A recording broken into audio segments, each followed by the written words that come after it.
దేవుని వాక్యాన్ని చదువుకుందాము. సామెతల గ్రంథము 31వ అధ్యాయము 10వ వచనము.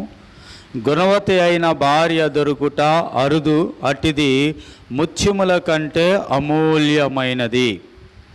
ఎలాంటి భార్య అంట? గుణవతి అయిన భార్య దొరుకుట అరుదు, అటిది ముత్యముల కంటే అమూల్యమైనది.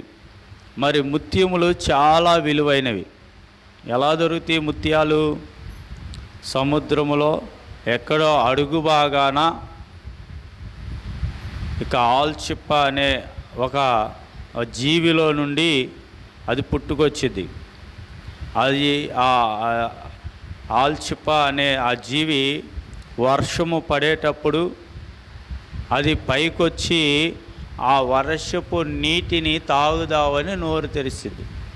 అప్పుడు ఆ చుక్క అంట దాని నోట్లో పడితే అది అలాగే ఆ చుక్కను దాచుకొని కొన్నాళ్ళకి అది ఎలా తయారైద్ది అంటే ముత్యంగా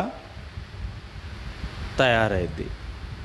కనుక చాలా విలువైనది ఈ యొక్క ముత్యాలు అనేవి.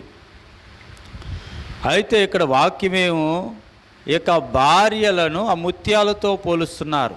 అయితే అందరూ కాదు. ఎలాంటి భార్య అంట? గుణవతైన భార్య. అయితే అట్టిది ముత్యముల కంటే శ్రేష్టమైనది అన్నారు. మరి గుణవతైన భార్యకు ఉండవలసిన లక్షణాలు ఏమిటి? ఎవరిని గుణవతి అయిన భార్య అంటారు? గుణవతి అంటే అర్థము ఉత్తమమైనది అని అర్థం. అంటే ఉత్తమమైన భార్య అని ఎవరిని అంటారు? బైబిల్లో చాలామంది ఉన్నారు. ఒకరు గయ్యాలి భార్య అని కూడా రాశాడు. అయితే ఉత్తమమైన భార్యకు అంటే గుణవతైన భార్యకు ఉండవలసిన లక్షణాలు. మరి ఇప్పుడు కూర్చున్న వాళ్ళందరూ వివాహస్తులే, భార్యలుగానే ఉన్నారు. కనుక వీరికి మీకు ఉండవలసిన లక్షణాలు ఎలా ఉంటే మిమ్మల్ని ఏమంటారు? గుణవతైన భార్య లేదా ఉత్తమమైన భార్య అంటారో. దేవుని వాక్యములో నుండి కొన్ని విషయాలను ఈరోజు మనం చూద్దాం. మొదటిగా కొలస్సీ పత్రిక 3వ అధ్యాయము 18వ వచనాన్ని చదువుకుందాం. కొలస్సీ పత్రిక 3వ అధ్యాయము 18వ వచనము. భార్యలారా మీ భర్తలకు విధేయులై ఉండుడి. దేవుని స్తోత్రం. భార్యలారా మీ భర్తలకు అంటే గుణవతి అయిన భార్యకు ఉండవలసిన మొదటి లక్షణము విధేయత. ఎవరికి విధేయురాలై ఉండాలి? భర్తకి. వాక్యం అది అంటుంది, భార్యలారా మీ భర్తలకు విధేయులై ఉండండి. విధేయులై ఉండండి అంటే అర్థం ఏంటంటే లోబడి ఉండండి, వారికి తల వంచి ఉండండి, వారు చెప్పింది చేసేటట్లుగా ఉండండి. ఇది ఎవరికి ఉండవలసిన లక్షణమో? గుణవతి అయిన భార్యకు అంటే ఉత్తమమైన భార్యకు. అందుకే అన్నాడు అట్టిది ముత్యముల కన్నా శ్రేష్టమైంది. అంటే ఈరోజు భార్యలు చాలామంది లోబడట్లేదు, విధేయత చూపించట్లేదు. నీకేంటి నేను వినేది? నువ్వు ఎంత సంపాదిస్తున్నావు, నేను అంత సంపాదిస్తున్నాను, నేను ఇంత కట్నం తెచ్చాను, లేదా నేను నీకన్నా ఎక్కువగా చదువుకున్నాను, లేదా నేను నీకన్నా అందంగా ఉంటాను, మా వంశము గొప్పది, నీకెవరున్నారు అంటే ఇలాంటి విషయాలు చాలామంది దగ్గర మనం చూస్తూ ఉన్నాం. అయితే గుణవతి అయిన భార్య దగ్గర అలాంటివి ఉండవు. ఏముంటుందంటే విధేయత.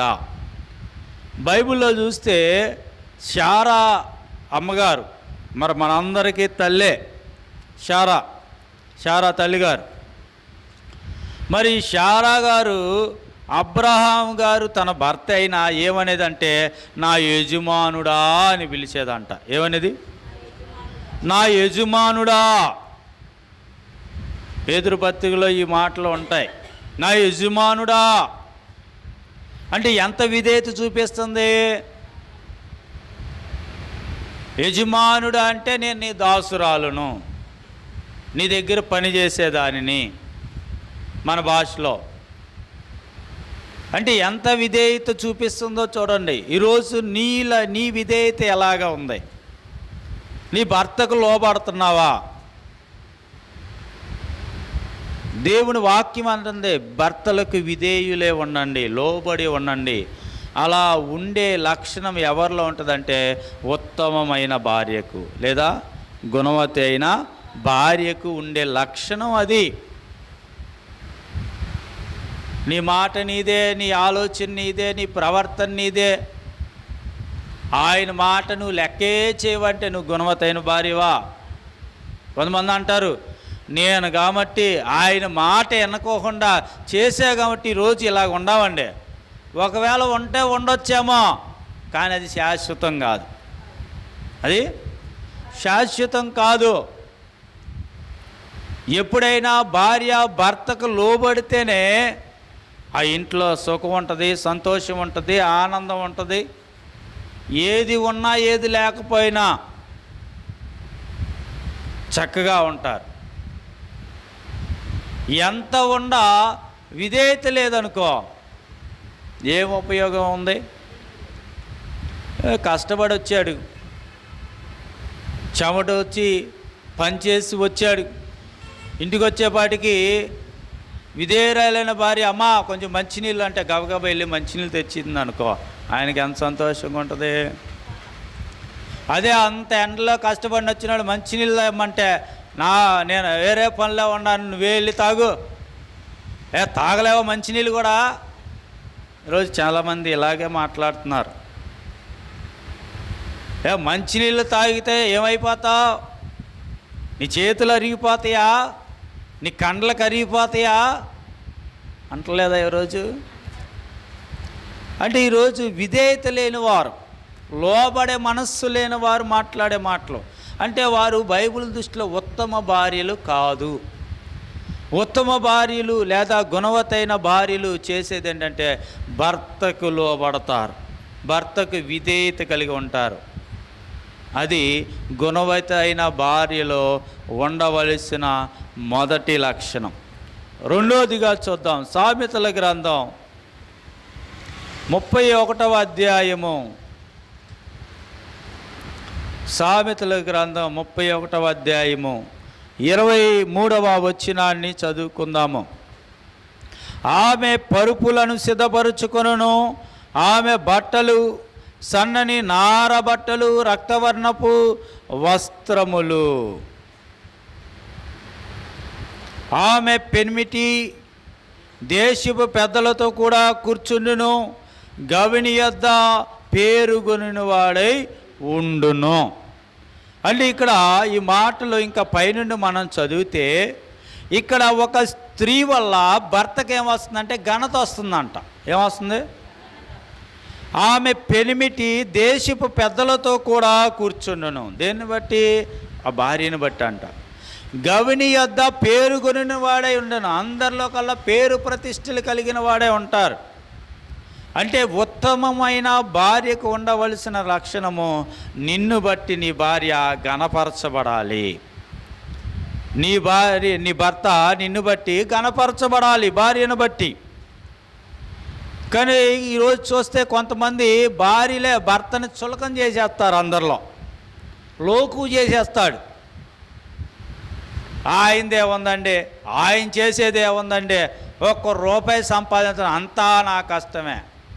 ఇది గుణవతైన భార్యకు ఉండే లక్షణం కాదు. ఒకవేళ నువ్వు కష్టపడితే కష్టపడవచ్చు, ఆయన ఖర్చే పెట్టచ్చు, కానీ నీ భర్తని నీవే హీనపరుచుకుంటున్నావు. నీ భర్తని నీవే నలుగురిలో లోకు చేస్తున్నావు, అల్లరి చేస్తున్నావు. ఎవరికి వస్తుంది? నీకే అవమానం అది. ఎందుకని? వాక్యం ఏమందండి? స్త్రీలకు భర్తలు శిరస్సు అన్నాడు. స్త్రీలకు భర్తే శిరస్సు. నీ తలను నువ్వే అవమానపరుచుకున్నావు అంటే అర్థం ఏంటంటే నిన్ను నువ్వే. ఈరోజు చాలామంది భార్యల విషయంలో ఇలాంటివి కనబడుతూ ఉన్నాయి. చాలామంది భార్యలు భర్తలను హేళన చేసి మాట్లాడటం, భార్యలే సొంత భర్తనే హేళనగా మాట్లాడటం, లోకువుగా మాట్లాడటం, తక్కువ చేసి చూడడం. అయితే గుణవతైన భార్య అంట తన భర్తను ఘనపరిచిద్దంట. తన ద్వారా తన భర్తకు ఘనత వచ్చేటట్లుగా ఈరోజు నీ భర్త ఆయన. లోకంలో మన భారతీయ సంప్రదాయంలో భర్తలో సగభాగం భార్య అంటారు. నీలో సగం, నువ్వు ఆయనలో సగం. బైబిల్ అయితే మీరు ఏక శరీరులు అన్నారు. మీ శరీరం వేరు, ఆయన శరీరం వేరు కాదు, ఇద్దరు ఒక్కటే అంది బైబిల్. మీరు ఏక శరీరులు. నువ్వు ఎవరిని అవమానపరుచుకుంటున్నావు? నీ శరీరాన్ని నువ్వే అవమానపరుచుకుంటున్నావు. నీ శిరస్సు నువ్వే అవమానపరుచుకుంటున్నావు. అంటే ఇది గుణవతైన భార్య చేయవలసిన. లోకములే కాదు, బిడ్డల ముందు కూడా మీ నాన్న ఏం చేశాడ్రా, అంతా నేనే అంటే బిడ్డల ముందు కూడా కన్న తండ్రిని ఏం చేస్తున్నారు? ఇక్కడ హేళన చేస్తున్నారు. ఇది గుణవతైన భార్యకు ఉండే లక్షణము కాదు. వాక్యం చెబుతుంది తన భార్యను తన భర్తను ఘనపరిచిద్దంట భార్య.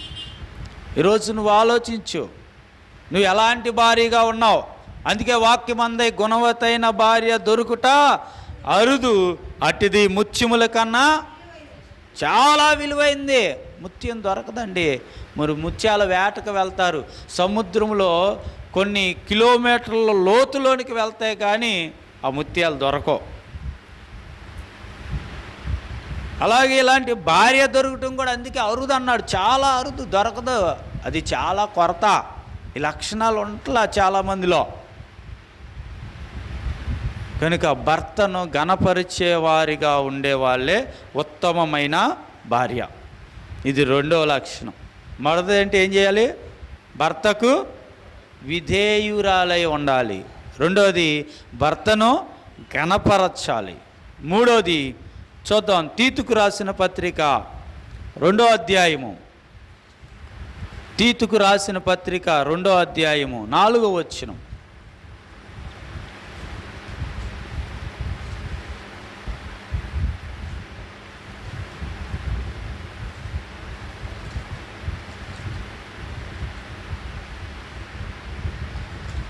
నేను చదువుతున్నాను, ఆలకించుదాము. తీతుకు రాసిన పత్రిక 2వ అధ్యాయము 4, 5 వచనాలు కలిసే ఉన్నాయి కనుక నేను వివరంగా చదువుతాను. 2వ మాటలో ఉన్న మాటను, యవ్వన స్త్రీలు తమ భర్తలకు లోబడి ఉండి తమ భర్తలను శిశువులను ప్రేమించువారును స్వస్థ బుద్ధి గలవారును పవిత్రులను ఇంట ఉండి పనిచేసుకొని వారును మంచివారునై ఉండవలనని బుద్ధి చెప్పుచు మంచి ఉపదేశము చేయువారునై ఉండవలనని బోధించుము. మూడవదిగా ఉత్తమ భార్యకు ఉండవలసిన లక్షణము తమ భర్తలను శిశువులను ప్రేమించేవారిగా ఉండాలి. దేవుని స్తోత్రం. ఎవరినెవరిని ప్రేమించాలి? భర్తల్ని, బిడ్డల్ని, ఇద్దరిని ప్రేమించాలి. ఒక దేశంలో జరిగిన సంఘటన మొన్న ఈ ప్రాంతంలో ఒక 10 నెలల చిన్నారిని, ఒక 10 నెలల పిల్లని తల్లి ఇంట్లో వదిలేసి ఇంటికి తాళం వేసేసి విహారయాత్రలకు వెళ్ళిపోయిందంట 10 రోజులు. పిల్లని, చంటి పిల్లనే, 10 నెలల పిల్లని విహారయాత్రలకు వెళ్ళిందంట తల్లి. 10 రోజుల తర్వాత వస్తే ఏముంటుంది? పోలీసులు పక్కన వారు మాటలు విని పోలీసులకు ఇన్ఫర్మేషన్ వెళ్తే వాళ్ళు వచ్చి చూస్తే ఆ పిల్ల ఏడ్చి ఏడ్చి ఏడ్చి గుండె ఆగి చచ్చిపోయింది. ఆవిడ ఎప్పుడైతే తర్వాత తిరిగి వచ్చారో ఆవిడని పట్టుకొని తీసుకెళ్ళి జైలు వేసి కఠినంగా శిక్షించారు. అంటే ఈరోజు తల్లి బిడ్డలను ప్రేమించలేకపోతుంది. అంటే పాము కన్నా బిడ్డల మీద ఎంత విషం కక్కుతున్నారో ఈరోజు తల్లులే. వాక్యం ఏమంటుందంటే, ఉత్తమమైన భార్య తమ భర్తలను బిడ్డలను ప్రేమించేవారే ఉంటారు. వాడు నిన్ను చూసినా చూడకపోయినా, నీకు పెట్టినా పెట్టకపోయినా, నిన్ను పట్టించుకున్నా పట్టించుకోకపోయినా, గుణవతి అయిన భార్య లేదా ఉత్తమ భార్య చేసేది ఏంటంటే వాళ్ళని ప్రేమిస్తూనే ఉంటుంది. కొట్టింది ఎవరో నా భర్తేగా, తిట్టింది ఎవరో నా భర్తేగా, నన్ను అన్నది ఎవరో నా భర్తేగా అని ఏం చేయాలంటే ప్రేమిస్తూనే ఉంటుంది. బిడ్డలు లోపడకపోయినా, బిడ్డలు చూడకపోయినా నా బిడ్డలేగా, నేనేగా కష్టపడి కన్నాను, నా ప్రాణాన్ని పణంగా పెట్టి కన్నాను. ఏది ఆ ప్రేమ? ఈరోజు తల్లిదండ్రులే కొడుకునంట చంపేశారు. పడుకున్నట్లుగానే మంచం మీద చంపేశారు. వాడు తాగొచ్చి వీళ్ళు ఎప్పుడు హింసిస్తున్నారంట. నువ్వు ఇంకో రకంగా ఏదైనా చేయొచ్చు, ఒక కన్న తల్లిదండ్రులే చంపేశారు పిల్లలు. అంటే ఈరోజు ఏమైపోయింది? ప్రేమ ఉండట్లేదు. ఈరోజు స్త్రీల్లో సహనం ఉండట్లేదు. స్త్రీని భూమితో పోలుస్తారు మన దేశంలో. భూదేవి స్త్రీ అంటే ఆవిడ ఎలాగైతే ఈ భూమి ఎలాగైతే అందరిని ఎలాగ మోస్తుంది అంటారో అలాగే అంత భారాన్ని స్త్రీ మొయ్యాలి అని అంటారు. ఏది ఆ సహనం? కానీ ఉత్తమమైన భార్య ఎప్పుడును తమ బిడ్డలను తమ భర్తను ప్రేమించేదిగానే ఉంటుంది. దేవుని స్తోత్ర, హల్లెలూయా. ఇది ఉత్తమమైన భార్యకు ఉండే లక్షణం. మొదటిది ఎలా ఉంటుంది? భర్తకి విధేయురాలై ఉంటుంది. రెండోది భర్తని ఘనపరిచేదిగా ఉంటుంది. మూడోది భర్తను బిడ్డలను ప్రేమించేదానిగా ఉంటుంది. నాలుగోదిగా చూద్దాం. 1 పేతురు 3వ అధ్యాయము. 1 పేతురు 3వ అధ్యాయము మొదటి 2 వచనాలు చదువుకుందాం. 3వ అధ్యాయము మొదటి 2 వచనం. అటువలే స్త్రీలారా, మీరు మీ స్వపురుషులకు లోబడి ఉండడి. అందువలన వారిలో ఎవడైనను వాక్యమునకు అవిధేయులైతే వారు భయముతో కూడిన మీ పవిత్ర ప్రవర్తనను చూచి వాక్యము లేకుండానే తమ భార్యల నడవడిక వలన రాబట్టవచ్చును. దేవుని స్తోత్రం. ఈరోజు చాలామంది మందిరాల్లో స్త్రీలే కనపడతారు, పురుషులు తక్కువ. అయితే వాక్యం ఏమంటుందంటే, మీ ప్రవర్తన గనక బాగుంటే, మీ ప్రవర్తన చూసే వాళ్ళు దేవుని దగ్గరికి వస్తారు. అంటే ఉత్తమమైన భార్య సత్ప్రవర్తన కలిగి ఉంటుంది. దేవుని స్తోత్రం. ఎలాంటి ప్రవర్తన? సత్ప్రవర్తన, మంచి ప్రవర్తన కలిగి ఉంటుంది. ఆమె ప్రవర్తన చూసి భర్త ఎక్కడికి వస్తాడంట? వాక్యం అంటుంది, చదవండి, చాలా జాగ్రత్తగా చదవండి.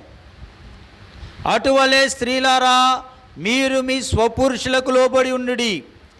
అందువలన వారిలో ఎవరైనను వాక్యమునకు అవిధేయులైతే, అంటే వాక్యము తెలియని వారైతే, దేవుణ్ణి ఎరగని వారైతే, వారు భయముతో కూడిన మీ పవిత్ర ప్రవర్తనను చూసి, ఎలాంటి ప్రవర్తన అంట? భయముతో కూడిన మీ పవిత్ర ప్రవర్తనను చూచి వాక్యము లేకుండగానే తమ భార్యల నడవడిక వలన రాబట్టవచ్చును. మీ నడక వలన, మీ సత్ప్రవర్తన వలన వాళ్ళే వస్తారు. ఈరోజు చాలామంది అంటారు, అయ్యగారు మా ఆయన రాడండి, ఎన్ని చెప్పినా రాడండి. ఎందుకని రాడు? నువ్వు బైబిల్ పట్టుకొని వస్తావు. ఇంటికి వెళ్ళిన కానీ ఆయన్ని శాపిత్తమే నీ పని, ఆయన్ని తిడతమే పని, లేదా పక్కన వాళ్ళు తిడతమే పని. చూస్తాడు ఎందుకు రోజు బైబిల్ పెట్టుకొని ప్రార్థన ప్రార్థన ప్రార్థన అని వెళ్ళిద్ది, కానీ అది దీనికి ప్రవర్తన మారలేదు. నువ్వు రమ్మన్నప్పుడు ఏమంటా అంటే, నువ్వు వెళ్ళమ్మా, ముందు నీకే కావాలి దేవుడు. ఎందుకని? నీ ప్రవర్తన మారలేదు. ఇంకా ఆయన ఎలా వస్తాడు? నీ ప్రవర్తన చూసిన ఆయన ఎలా వస్తాడు? నువ్వు మారలేదు. ఈరోజు చాలామంది భార్యల వల్లే భర్తలు రావట్లేదు దేవుని దగ్గరికైనా. ఎందుకంటే వాళ్ళ ప్రవర్తన బాగోట్లేదు. బైబిల్ పట్టుకొని వస్తున్నారు కానీ దేవునికి భయపడరు, భర్తకి భయపడరు. ఏది నీ ప్రవర్తన? అందుకే అన్నాడు, భయముతో కూడిన పవిత్ర ప్రవర్తనను బట్టి. నీ ప్రవర్తనలో భయం ఉండాలి, దేవుని దగ్గరైనా నీ భర్త దగ్గరైనా. అది ఎప్పుడైతే ఉంటుందో ఆ సత్ప్రవర్తన, నువ్వు చెప్పవసరలా, నిన్ను చూసే ఆయనే వచ్చేస్తాడు. దేవుని స్తోత్రం, హల్లెలూయా. భార్యను రోజు కొట్టేవాడంట భర్త, ఎప్పుడు తాగొచ్చి కొడతామే, కానీ ఆవిడేం మాట్లాడేది కాదంట, మౌనంగా ఉండేదంట ఎంత కొట్టినా. అంతకుముందు ఆయన కొట్టకముందే ఆవిడ తాగి రాగానే ఎప్పుడు గొడవే. ఇప్పుడు ప్రార్థనకి వెళ్తాం మొదలెట్టింది. ఇక అయ్యగారు చెప్పిన వాక్యం అందే, అమ్మా నీ ప్రవర్తన బట్టి నీ భర్త మారుతాడు, నీ జీవితం బాగుపడిద్ది, నీ కుటుంబం దిద్దబడిద్ది, ముందు నీ ప్రవర్తన మారాలి, కనుక నువ్వు ఇలాగుండు. ఆ మాటను బట్టి ఆవిడ అలాగే ఉంటాం మొదలెట్టింది. కొన్నాళ్ళకి ఏంటి ఎంత కొట్టినా మాట్లాడట్లేదు, ఏం చేసినా ఏం అనట్లేదు, అసలు ఈవిడ ఏం చేస్తుందని ఆవిడ పరిశీలిద్దామని చూస్తే ప్రతి వారము చక్కగా బైబిల్ పట్టుకొని మందిరానికి వస్తుందంట. మందిరానికి వస్తుంది, వెళ్ళిపోతుంది.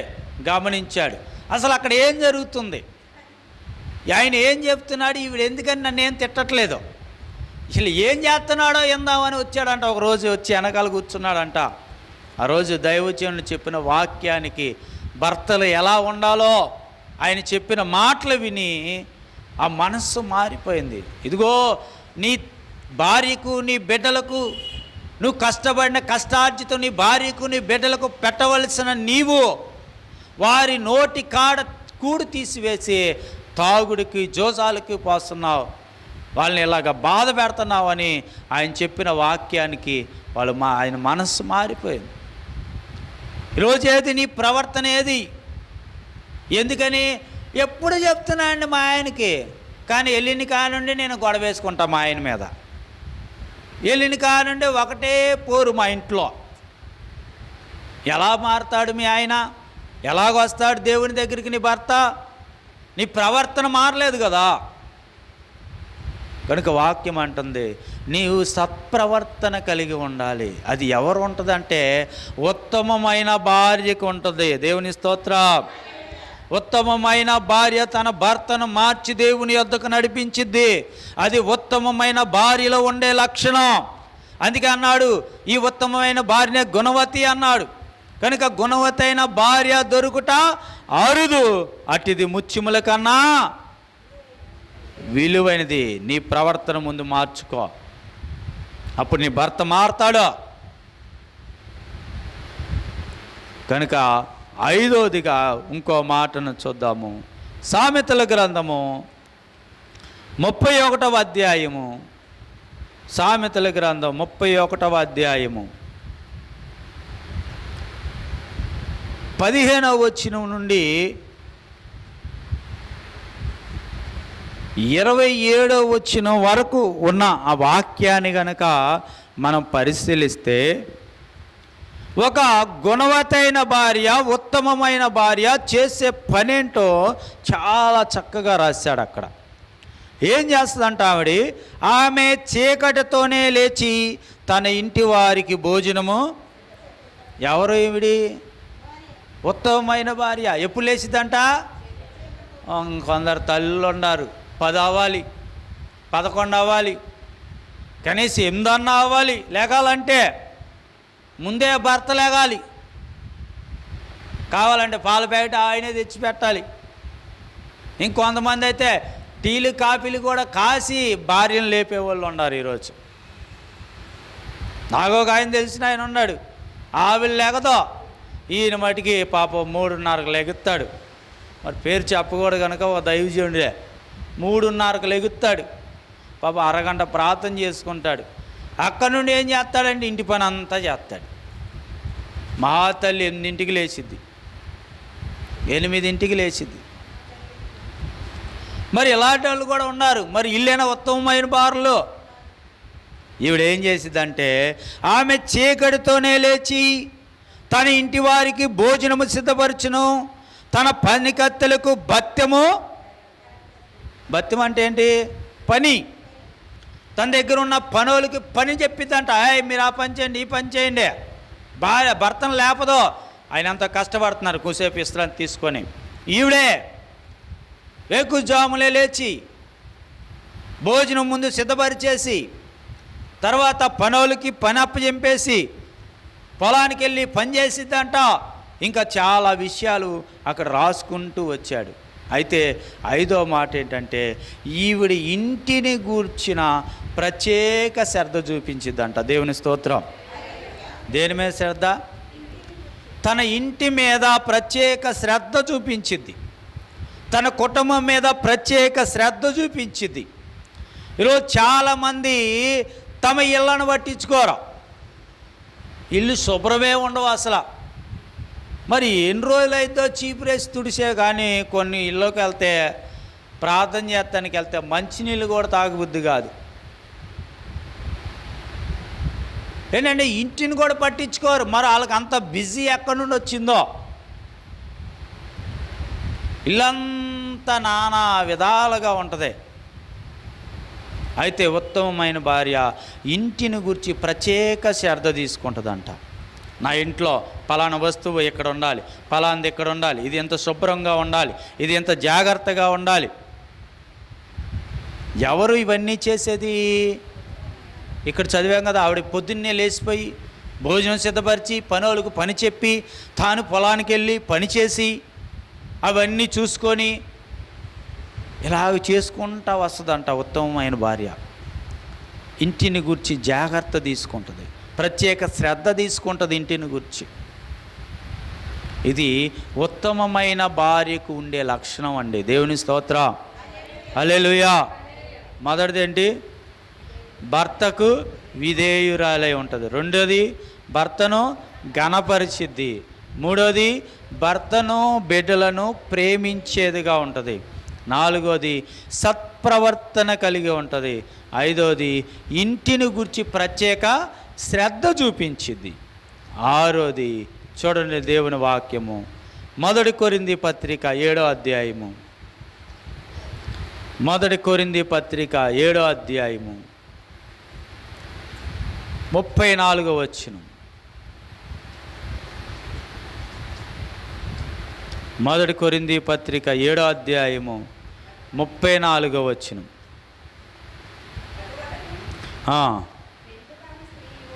అటువలనే పెండ్లి కాని స్త్రీయు కన్యకయు తాము శరీరమందును ఆత్మయందును పవిత్రురాండ్రయుండుటకును ప్రభు విషయమై కార్యముల గూర్చి చింతించుచుందురు గాని పెండ్లి అయినది భర్తను ఎలాగూ సంతోషపెట్టవలనని లోక విషయమైన వాటిని గురించి చింతించుచున్నది. దేవుని స్తోత్రం. హల్లెలూయా. గుణవతైన భార్య చేసేది, పెళ్ళైన భార్య చేసే పని ఏంటంటే అక్కడ భర్తని సంతోషపెడతానికి చూస్తుందంట. దేవుని స్తోత్రం. ఎవరిని సంతోషపెడతానికి?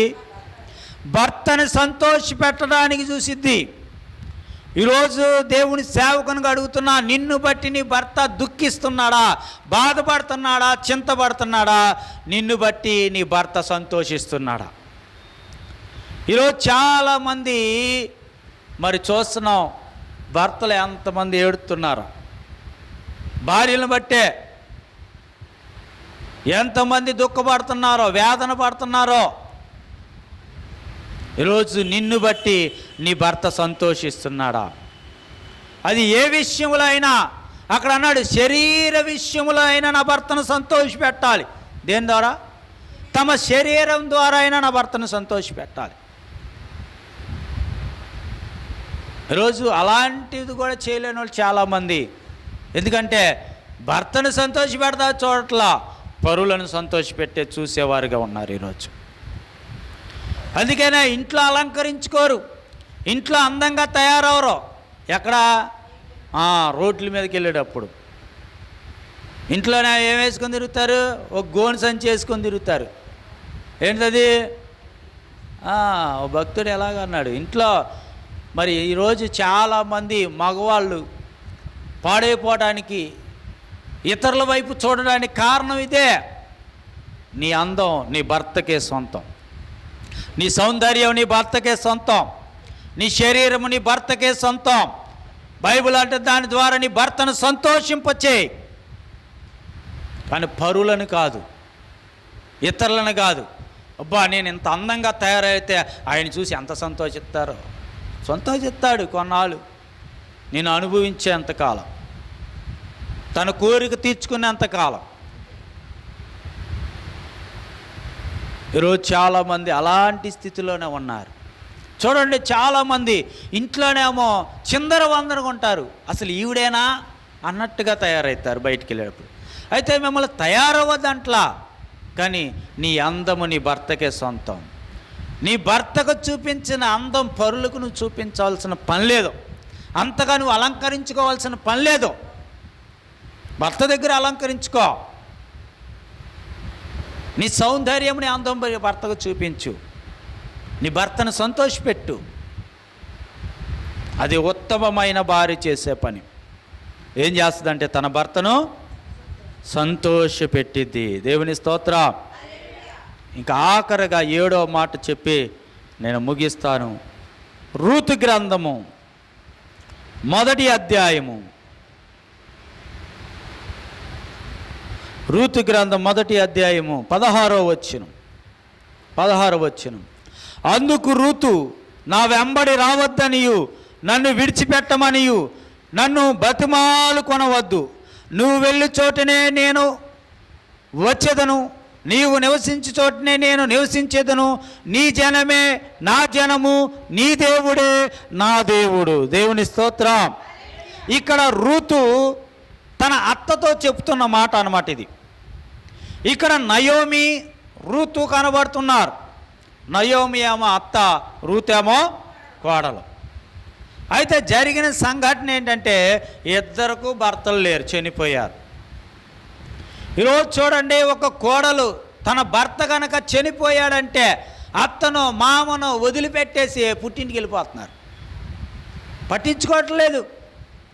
కానీ ఇక్కడ రూత్ ఏం చెప్తుందంటే అత్తతో, ఇదిగో నీ జనమే నా జనము, నీ దేవుడే నా దేవుడు, నువ్వు నివసించే చోటనే నేను నివసిస్తా, నువ్వు ఎక్కడ చచ్చిపోతావు నేను అక్కడే చచ్చిపోతా, నిన్ను విడిచిపెట్టను. అత్తతో అంటుంది రూతు. ఇది ఉత్తమమైన భార్య లక్షణం. నువ్వు ఎట్టబోతాడబో, నీ బతుకు నీది, నా బతుకు నాది, నా మొగుడే లేనప్పుడు నీవు నాకెందుకు.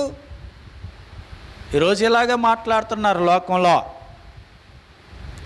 ఒకవేళ భర్త బతికి ఉన్నా సరే పట్టించుకోవట్లేదు అత్త మామల్ని.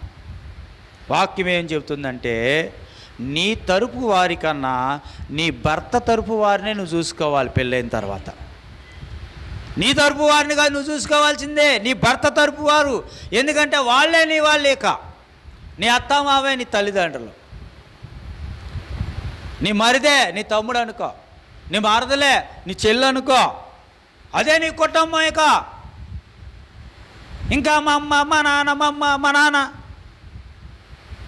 కాదనేక నీకు సాటి అయిన సహకారం కోసమేగా ప్రభువు ఏమన్నాడంటే స్త్రీ లేదా పురుషుడు తన తల్లిదండ్రులను విడిచిపెట్టి తన భర్తను హత్తుకుంటుంది అన్నాడు.